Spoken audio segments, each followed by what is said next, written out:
Hey guys, welcome back to Let's Play Morrowind. Now unfortunately, I played this game for about 2 hours yesterday and recorded all of it, and after I finished, I found out that my microphone had not been recording the entire time I was playing.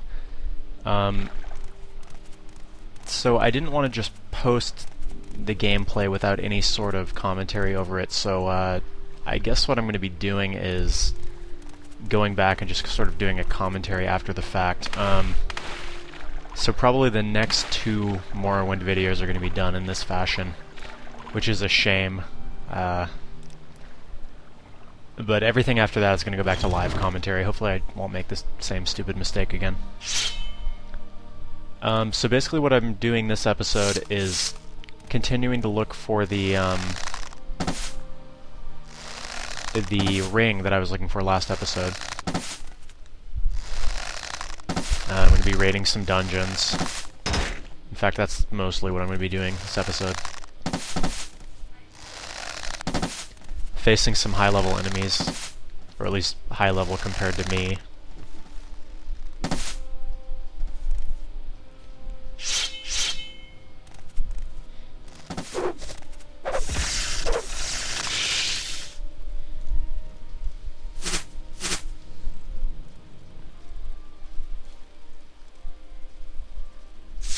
The skeletons with the bows are usually pretty good enemies to find because they're not too difficult, and they can get you some good items. For instance, they have a random chance to spawn with enchanted arrows, which can be used because they have good effects, or can be sold for a pretty decent amount of money.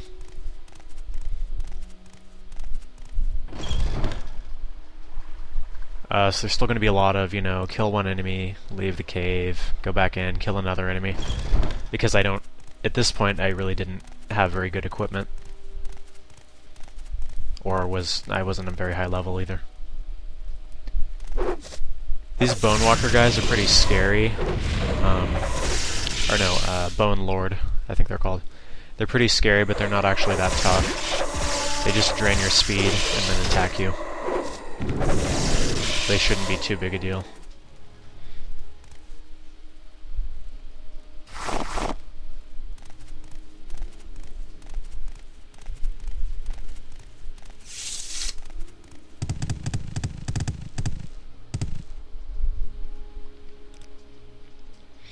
Now in this cave there's also a Necromancer. Oh, I leveled up. Now I'm level 2. And I don't think I explained about the way the leveling works in this game. The major and minor skills that you choose at the beginning of the game become pretty much your way of leveling up. When you level up those skills, which is done by using them, that's when you will level up, after you've leveled up 10 of your skills. And then based upon what attributes those skills use, like strength, agility, intelligence, you will get multipliers to your abilities when you level up. So you can choose to level up 3, like strength, agility, speed, whatever. But if you've used a lot of skills that are related to those particular abilities, you can get a multiplier. So like this time I got strength times 4. Okay, now this Necromancer just spawned a Greater Bone Walker, which are the guys that I was talking about last time. They will actually permanently decrease your strength. So you will have to find either a potion or a spell that will restore it, which is a very bad thing because how much you can carry is based upon your strength. So you could be out in the middle of nowhere, as I sort of am right now, get your strength drained down to 0, and then you can only carry something like 100 weight, have to drop half of your stuff and make, 3 or 4 trips. So basically, what I was doing here was waiting for that guy to disappear, because summoned monsters do have a time limit.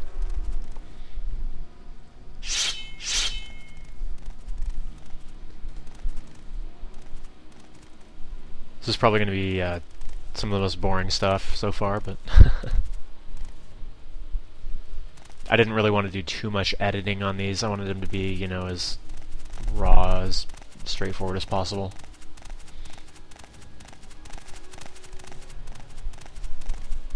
Now the Necromancer itself actually isn't that difficult. And you see there's another one, so I decided I was just going to get out of here. It's the one thing I really, really did not want to fight.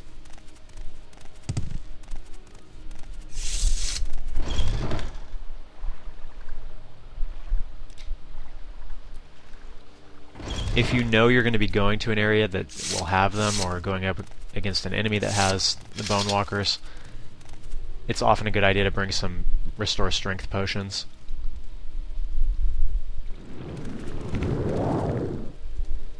She just cast Burden on me, which increases the amount of weight I'm carrying, essentially.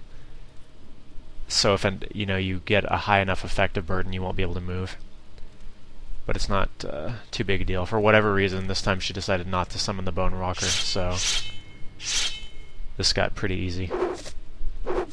Now you die!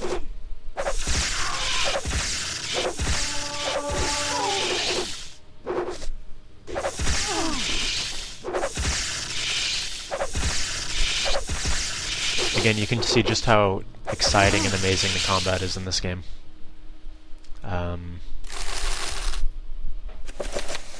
Obviously I'm joking, but the rest of the game really does make up for it. I'm going to take that robe, but it doesn't really look good on me, so...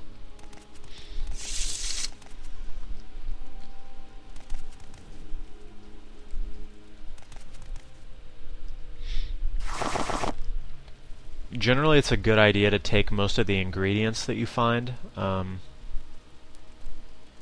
whether, you know, you're just looking to make potions because you have the alchemy skill, or you're just wanting to sell them because most of the ingredients weigh hardly anything at all. The other thing you want to always take are the magic scrolls, like those ones. Not only because they don't weigh anything, but because they can be useful. In fact, later on in this video, I'm going to go up against some enemies that are well above my level, but I'm going to be a little bit clever with the magic scrolls that I use, and I'll actually end up beating them. That's one thing that's pretty cool about this game, is that you can beat enemies that really you probably shouldn't be able to, just by using good combinations of magic and scrolls and potions.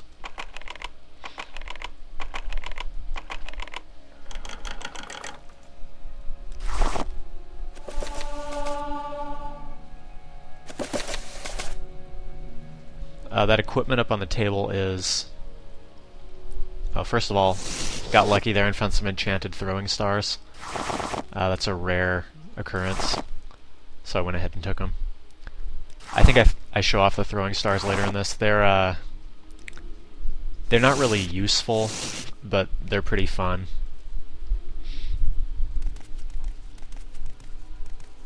So what I was saying, that equipment up on the table there was alchemy equipment, used to make potions. I think the mortar and pestle is all you need to actually make a potion, and then the other pieces of equipment do things like decrease bad effects, increase good effects, that sort of thing.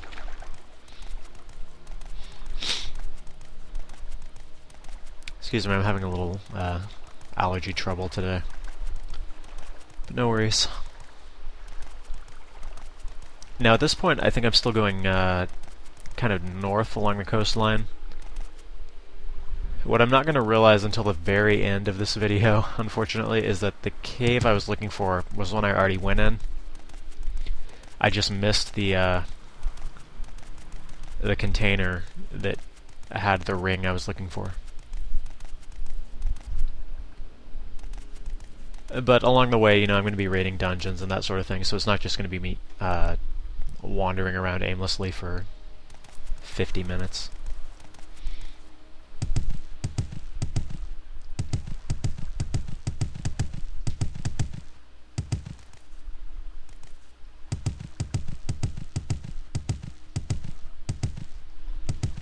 Now, once I get a little bit more money, I'm probably going to end up going to an enchanter and getting some sort of... I was turning up my music right here because it seemed a little bit low. And anyway, in a coming episode, I'll probably end up going to an enchanter and getting a constant effect enchantment on either a ring or an amulet or something that will do restore fatigue, because unlike in Oblivion, running will decrease your fatigue. So if you're running around, here are the throwing stars, by the way.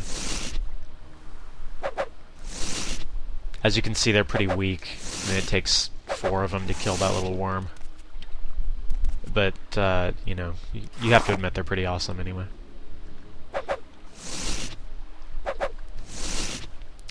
Anyways, Enchanting. Basically, when I played this a previous time, I found that a good way to go is to get like a belt or shoes. Probably not shoes. A belt or an amulet or something that does restore fatigue constantly. And that will make it so that when you run, your fatigue will actually restore at the same rate. And you won't end up, you know, running around and then as soon as you find an enemy, having no fatigue and not being able to hit them. It's just something that's pretty useful.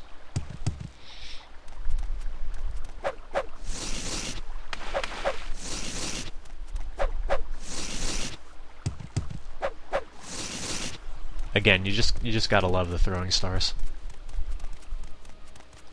You can actually enchant these as well, and sometimes you'll find some enchanted ones, like those ones right there. And in that case, it's actually not the throwing star that's going to be doing most of the damage, but the enchantment. So you could have something like a dart that does, you know, 5 damage when it hits, but with a enchantment that does explosion and flame damage or something. Which is kind of silly, but pretty fun. So here I'm going to go in another Daedric ruin. These places are usually full of pretty difficult enemies, but they almost always have good loot as well. The first thing I'm going to do is try and find the entrance.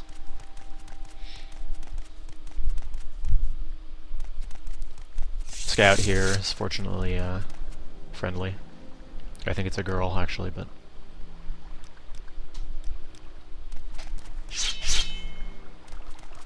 I'm not sure if I mentioned before, these guys are scamps, and they have a chance to resist normal weapons. So when you're fighting them, you're generally going to want to use either an enchanted or a silver weapon.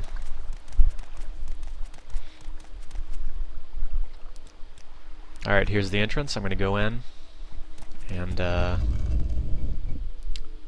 kill some baddies. These guys are also a Daedra. These are Dramoras. And they're a pretty tough enemy, especially at this point in the game. The good thing about them is that they actually will drop weapons, which are usually high-level weapons. For instance, I'm level 2, but I was just able to get a Dwarven Spear from him. Now what I didn't realize was when I went back in, he was actually going to come back. And this time I made the mistake of alerting the other enemy.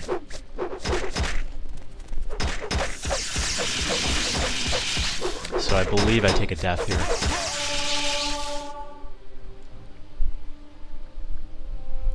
I'm looking through my spells here to see if there's anything that'll help me.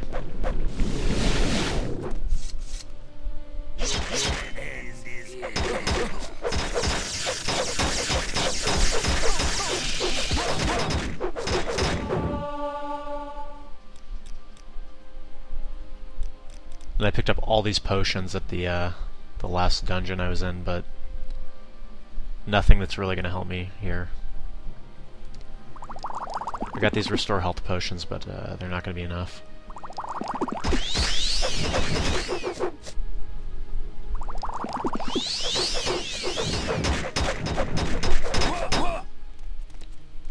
No worries though, I do end up killing him.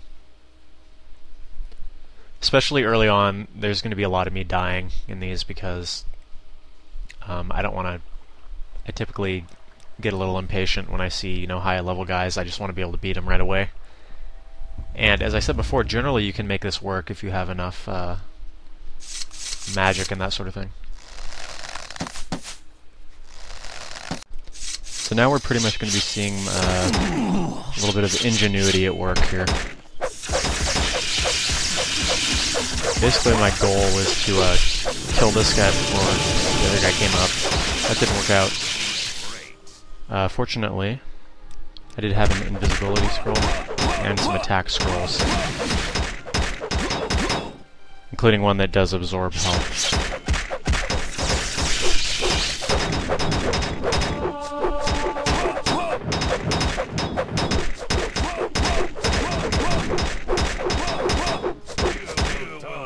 Now, as I'm about to die here, I'm going to go ahead and drink my healing potions. Or, I'm sorry. I'm going to go ahead and do my invisibility potion here. So now, until it either runs out or I perform some type of action, they won't be able to see me.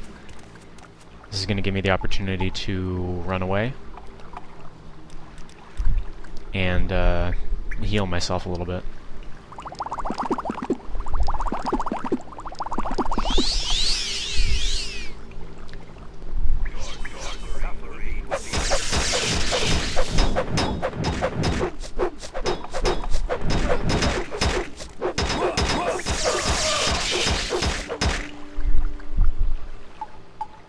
Now I'm almost dead again, but I think right here I'm going to use a scroll that has a healing effect on it.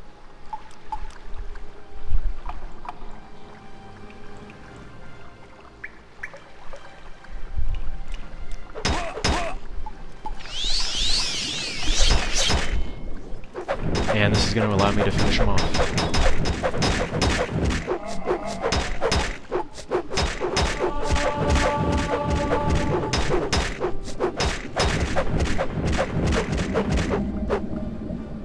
And there you have it.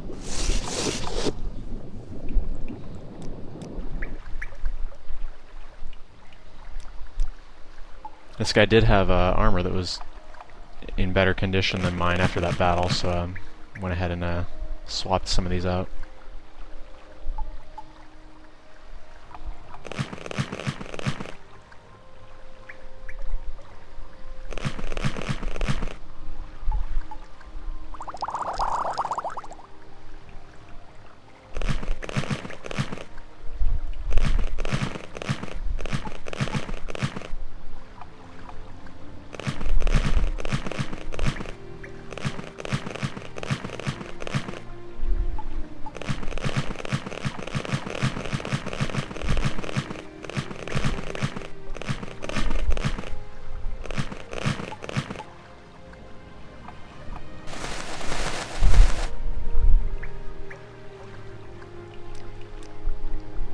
Still a little bit overweight, so I had to get rid of a bit more.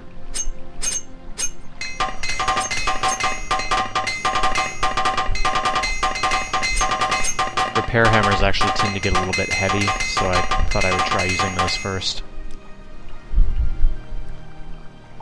And I was still a little bit overweight, so I had to get rid of a little bit more.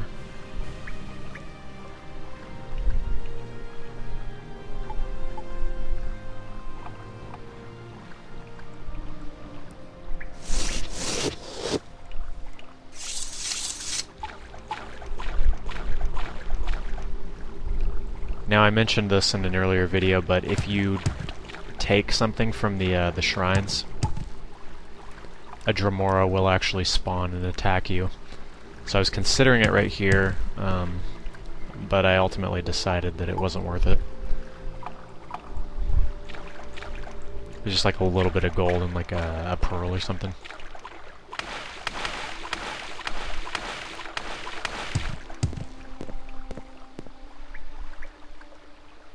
So you see we're looking a little bit better now. At least our armor matches. And of course there are fish, why wouldn't there be?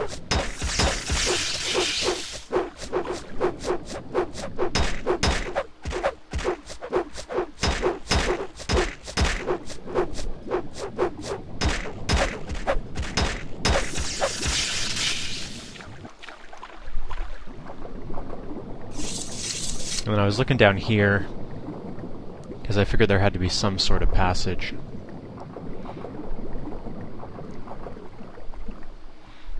And it does in fact show on the map that there is some a passage.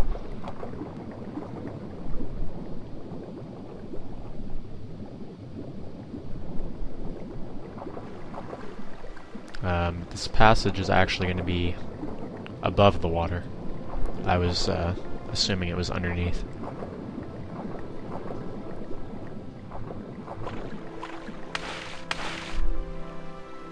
Now there actually, unless you have a really high acrobatics ability, there isn't any way to get up there unless you have a levitation potion.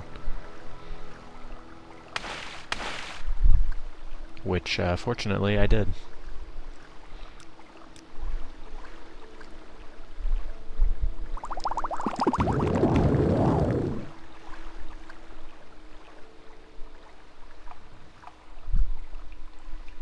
This is somewhat of a secret area in the dungeon.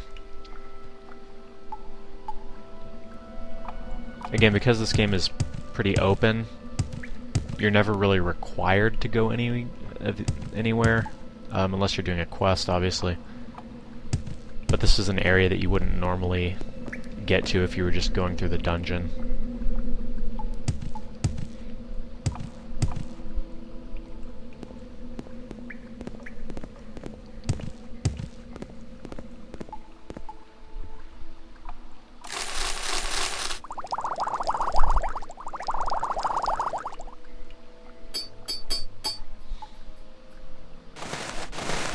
Went ahead and took this guy's robe because it looks pretty good, actually.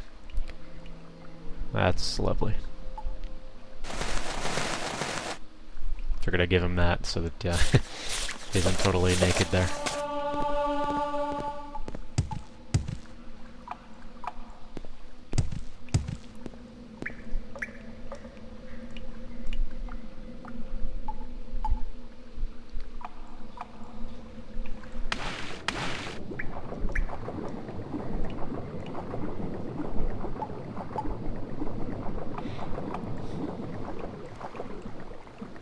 Now, unfortunately, right here, I do end up taking another death.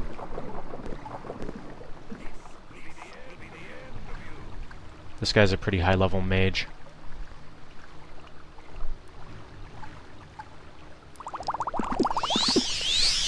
And usually you can avoid spells pretty easily. You just kind of have to dodge in one direction, and the spell will kind of track, so then you just have to kind of reverse your direction, but I was a little too slow there. He uses a burden, and then paralyze on me. So I'm unable to move or attack at this point. And he's going to damage me.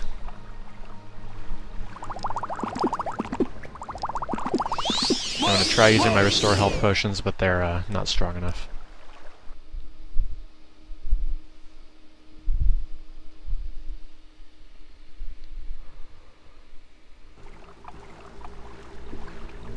Fortunately, I did save back here, so we're going to go ahead and try that again.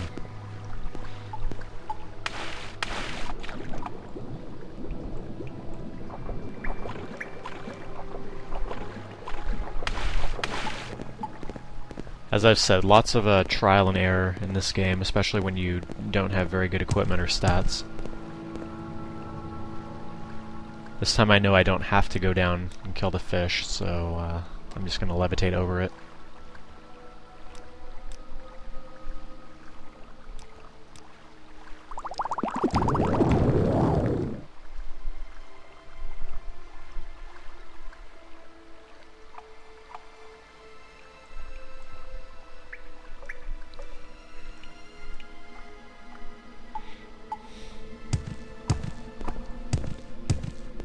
Another item that when I play this game, I often enchant is an amulet that will do constant effect levitation. If you do a really low level levitation, which all the levels and the levitation skills are really just how fast you move. So if you do like level 1, you'll move fairly slow, but you can put it on an amulet and make it wherever you whenever you put the amulet on, you'll automatically levitate. It's pretty handy. So we're going to try this guy again.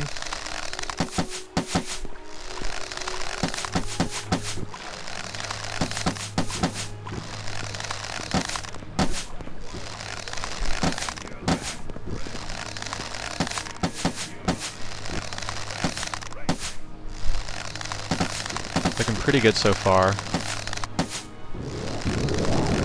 Unfortunately, it does manage to catch me with that burden spell right there. It's going to get me with the fire spell, but I'm going to go ahead and... I think what I end up doing is using my healing potions, and they actually manage to save me this time.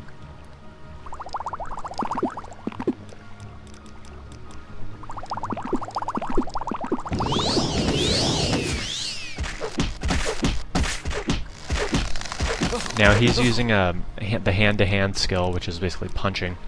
The way that works in this game is it will drain fatigue first. And you notice he's pretty high level at it because he drained a lot of my fatigue. And once you're knocked down, it'll start draining your health.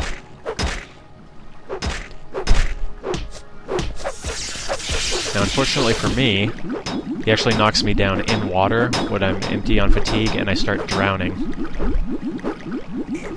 So I know I gotta get out of there quick. And then suddenly I remember that I was gonna try and heal, but that wasn't working. So suddenly I remember that I did actually have Restore Fatigue potions, which are gonna make him pretty easy. Or at least easy when he doesn't have his spells.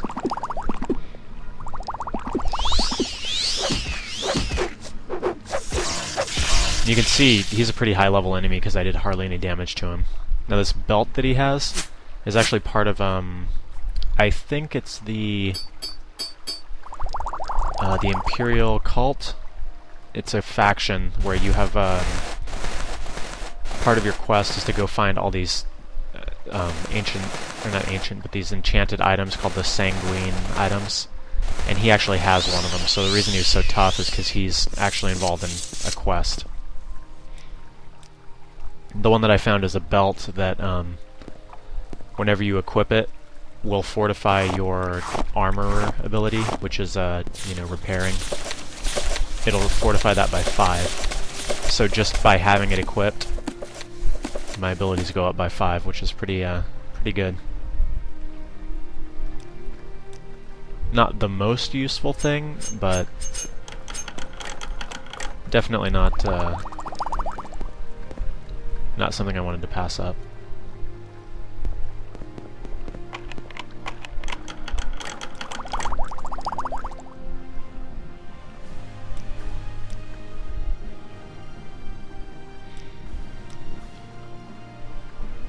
Again, there's just more loot in here. Just wanting to get rid of some weight again.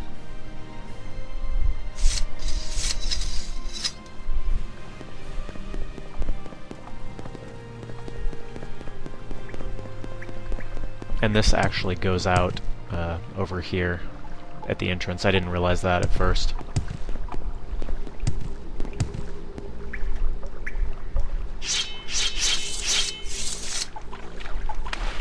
Alright, so another dungeon down.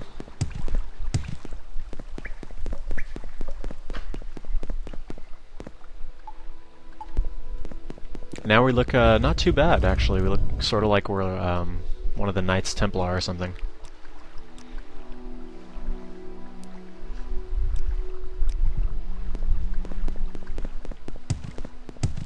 So because I still didn't quite remember where that dungeon was, I think I go north just a little bit longer, and then I decided to turn back and go along the coast. Because I figured that I most likely missed it.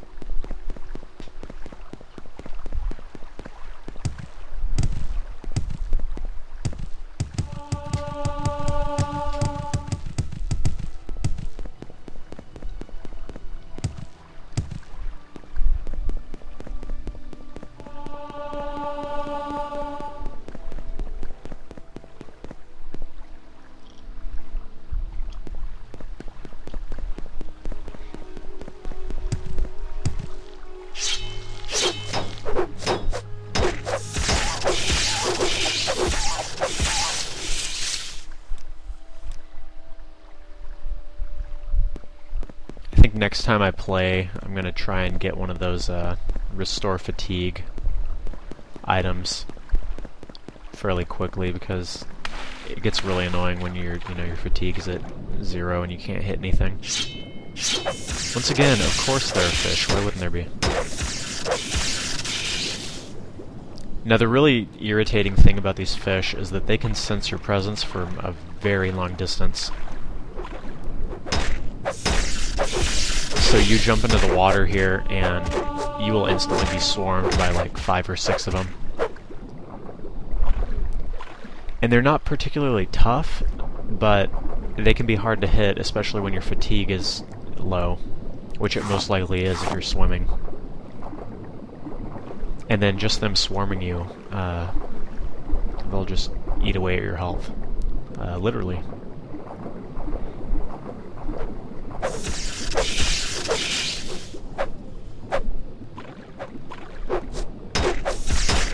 It can also be really difficult to see sometimes, especially if you're near the surface.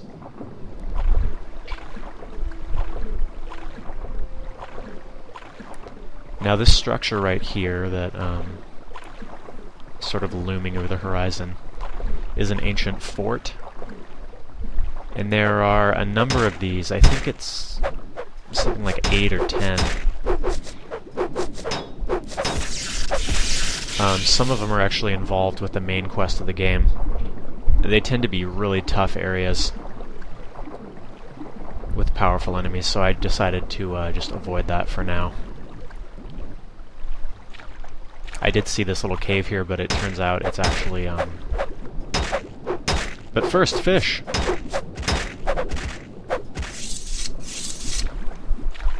Anyways, I was saying, it's actually an entrance to the fort. Just kind of hidden away back here. So I opted to skip that for now.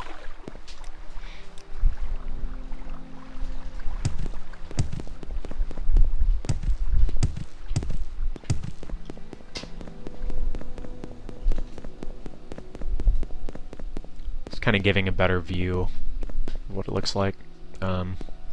We'll end up coming back to some of those later, but it's gonna be a little while.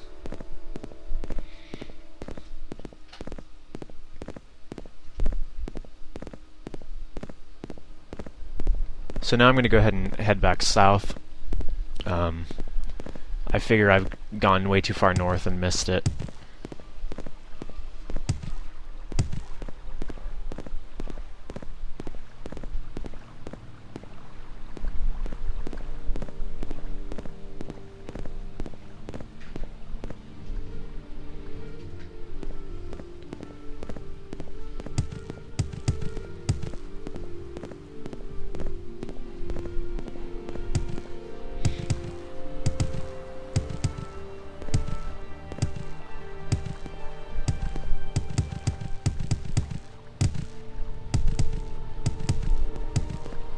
Running and jumping at this point I think is a little bit faster than just running, so I'm going to be doing that a little bit.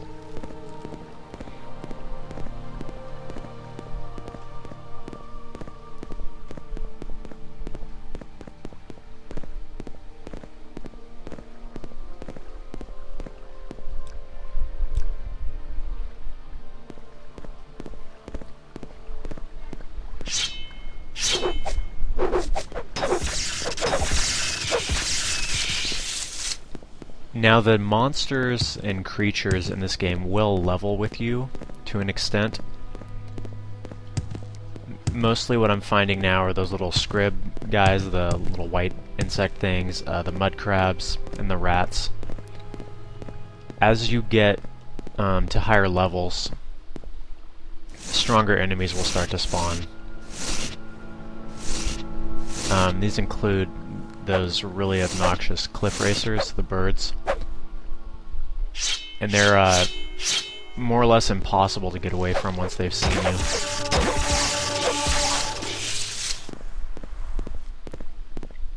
What I might end up doing is, once those start spawning a lot, I'm going to go get the passive wildlife mod, which basically makes it so that the normal monsters will not attack you unless you attack them first. I might have spoken about this in a previous video. I don't really consider it a cheat because it doesn't make the game more difficult. It just, right there I was talking about something, but I don't remember what. That's why I was showing the map. Anyway, it doesn't... having the monsters, just the regular wildlife passive, really doesn't make the game less difficult. It just makes it less annoying and less monotonous. You know, not having to stop every 5 seconds and kill some sort of monster, unless you want to. This right here is going to be a new type of enemy for us, because I am level 2 now. This is a Nyx Hound. They're a little bit tougher than some of the mud crabs and such, but they're still not really that big a deal, as you can see.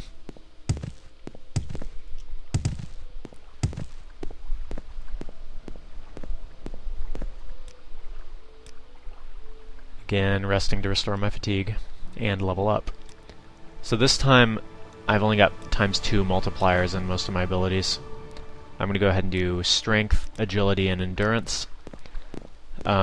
Mostly early on I'm going to be focusing on the combat abilities because I do want to get to a point where I can take on most of the enemies if I need to. And later on we'll work on other stuff. This guy over here basically just tells you that there are murderous outlaws about, and that if you pay him, he can protect you from them. Obviously, I'm not going to pay him. And then it turns out that, surprise, he was actually a murderous outlaw, which he probably saw coming.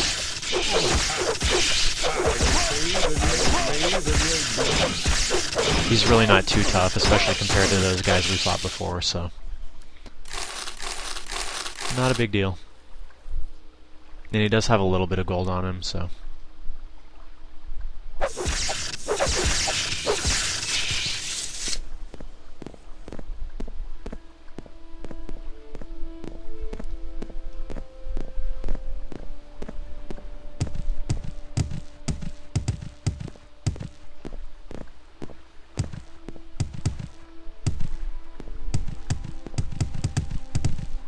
So continuing south.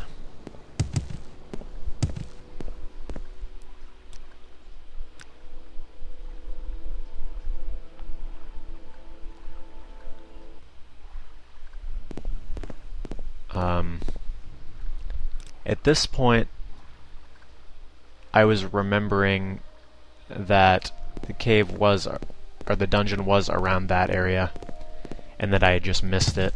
Or not missed it, but that the item was actually in a container that I'd missed inside a tomb that I've already gone in.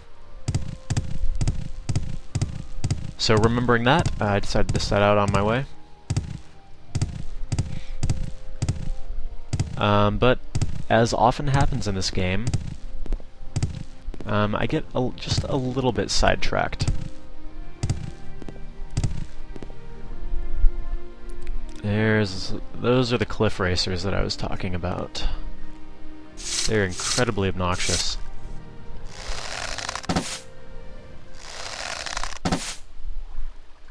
In fact, they even make going through certain areas of the game almost unbearable. Fortunately, I got rid of that one. Now, when I was talking about getting sidetracked, I was referring to that cave right here.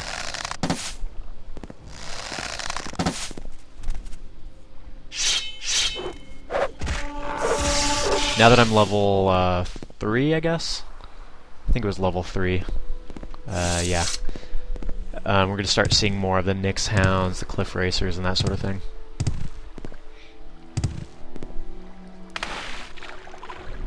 Alright, so we're going to raid this cave and then be on our way. Now what I was not counting on was there being 2 fairly high-level enemies right at the entrance.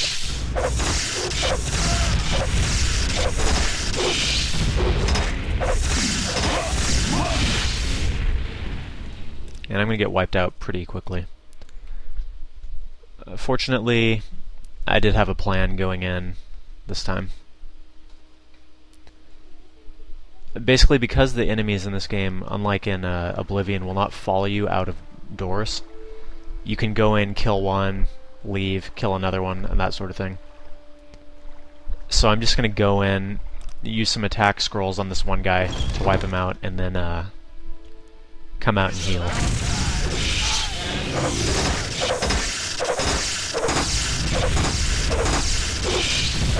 Again, because I'm only level 3, taking on 2 guys at once is really not doable.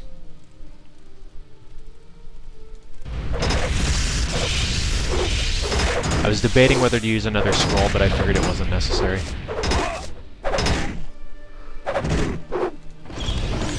I'm going to take that guy out. Go ahead and rest. Have my rest interrupted. Rest again. And then I'm going to go in and take out the other guy.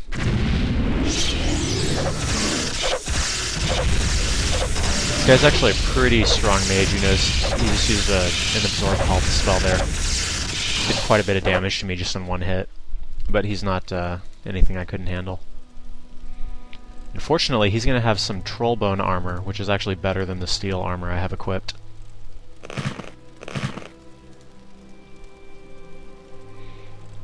And we're going to be rolling with that for a while.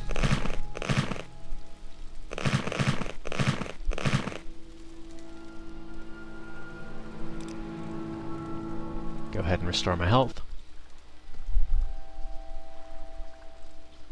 Now I'm going to equip another magic spell here. Basically because I don't want to continually die.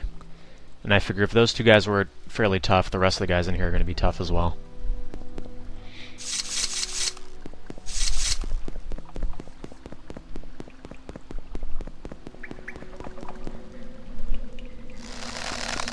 This guy already saw me from that far away. And he has a claymore.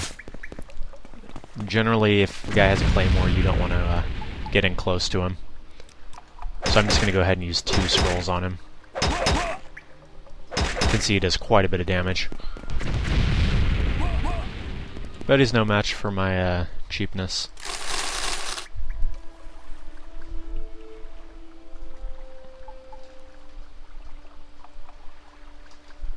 Just checking his armor, and then I realized it was medium armor, so what I had was actually better. Really, the main downside to heavy armor is only early in the game when you don't have a lot of strength. It just takes up a lot of weight in your inventory. I'm gonna find a nice little glitch here that I'm gonna exploit. He's gonna get stuck on the stairs, and I'm just gonna go ahead and shoot at him with arrows. Unfortunately, my marksman skill isn't super high, so this is going to take a little while.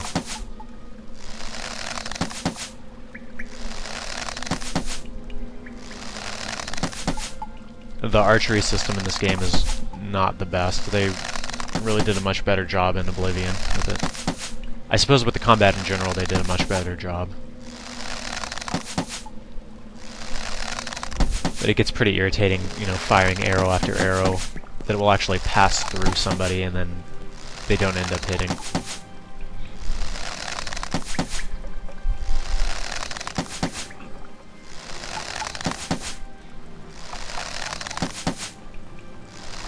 Fortunately, I had something like 200 arrows, so this wasn't a big deal, but...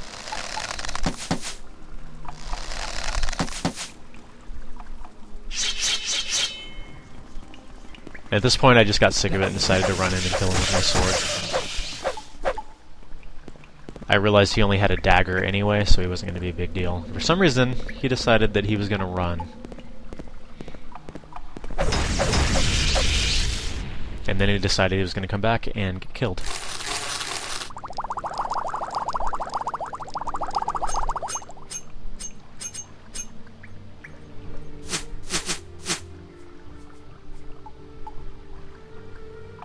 Nothing really good in his inventory, although he did have a lockpick and a probe, which is always a good find.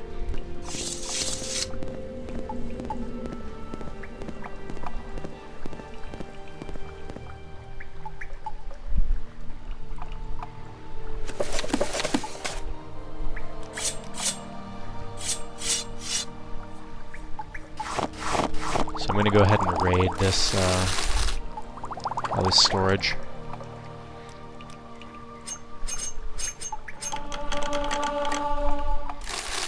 Potions are usually a good thing to take, because they actually don't weigh that much, but there are certain ones, like the drinks in this game, that aren't really potions. They can tend to weigh quite a bit.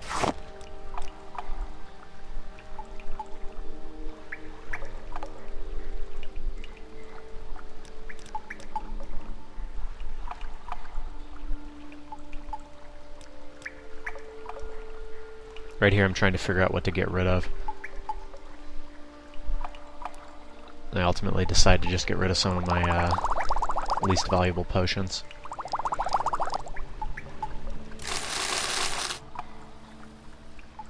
Fortunately, gold doesn't weigh anything in this game, which is kind of ironic, but ultimately will make you very happy that it doesn't weigh anything, so you can be carrying around, you know, 120,000 gold and have it not take up any weight.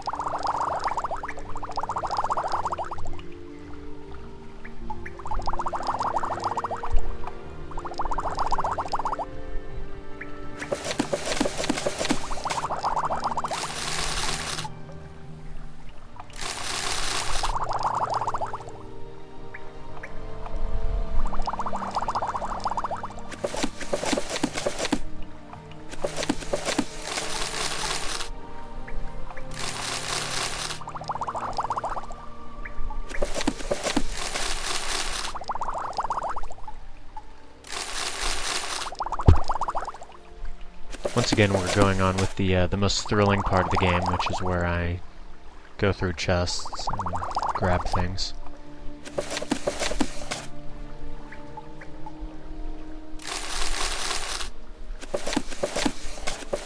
Bandit caves are actually probably the best places to go for the random loot. You tend to find some very good stuff.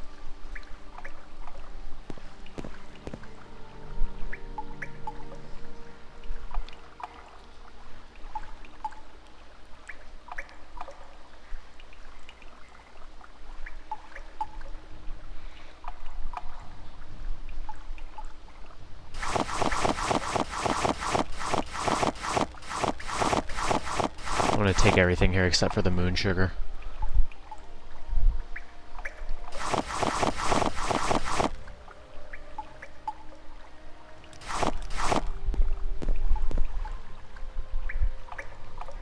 Nothing down that way. Moving up to the top. There's not much up here.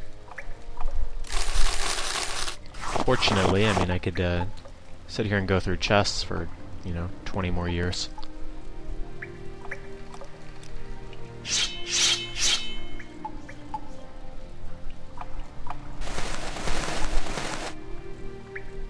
taking a look at my armor now. But it looks better with the robe, so...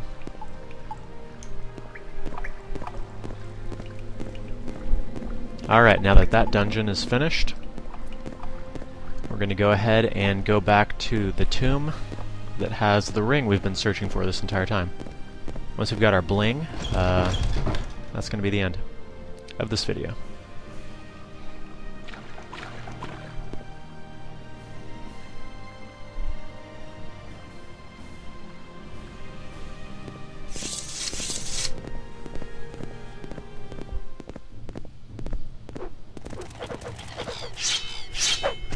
And hey, cliff racers. As soon as those things, like I said, as soon as those things start spawning a lot, passive wildlife mod is going on.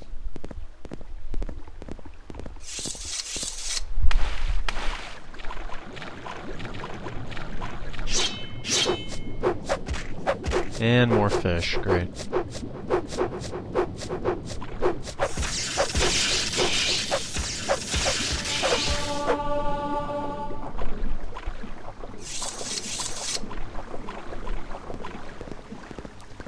One thing that actually looks really nice in this game is the rain. I don't know what it is. The water itself, like out in the sea and whatever, it doesn't actually look all that great.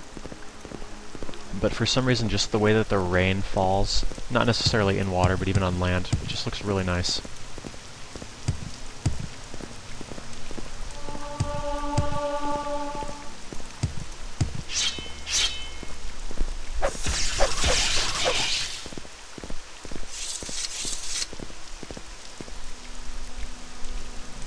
Another cool thing about this game is that the weather will actually vary depending upon where you are.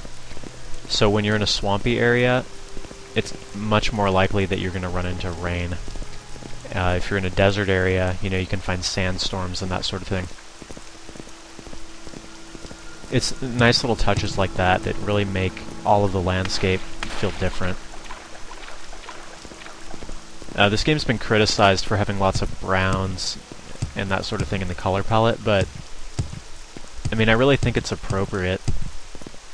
It's not as if all the regions feel the same, they just happen to share kind of that color palette.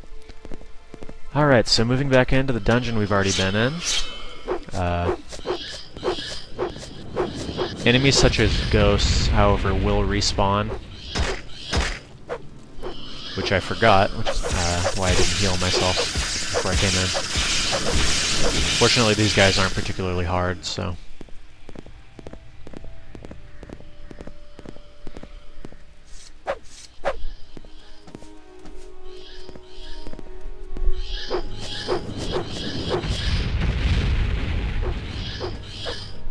That Drain Fatigue spell is really, really annoying, because you will get knocked down from it if you don't have enough fatigue.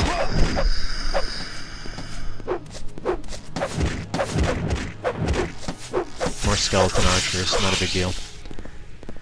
Although later on you will run into higher level skeletons. There's like a standard skeleton, there's like a skeleton champion, and skeleton hero. I think there was the same thing in Oblivion. Alright, so this urn right here, unlike every other urn in the game, does in fact have the ring that we've been looking for.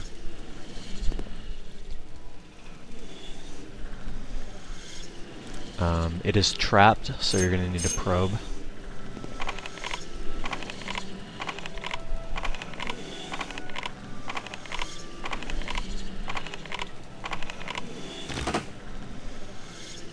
And there we go.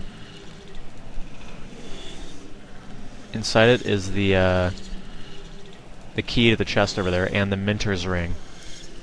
This is a unique item with a constant effect ability of Fortify Intelligence and Willpower 10 points. So basically what that means is you put it on, and now Intelligence and Willpower are going to be raised by 10 as long as you're wearing the ring. There's no charge on it, there's no time limit. It will just constantly raise your abilities, so it's a very good item to get, especially since you can get it so early in the game. Alright, so we finally got the bling that we're after. That is going to be the end of this episode, and I hope you guys enjoyed it. See you next time.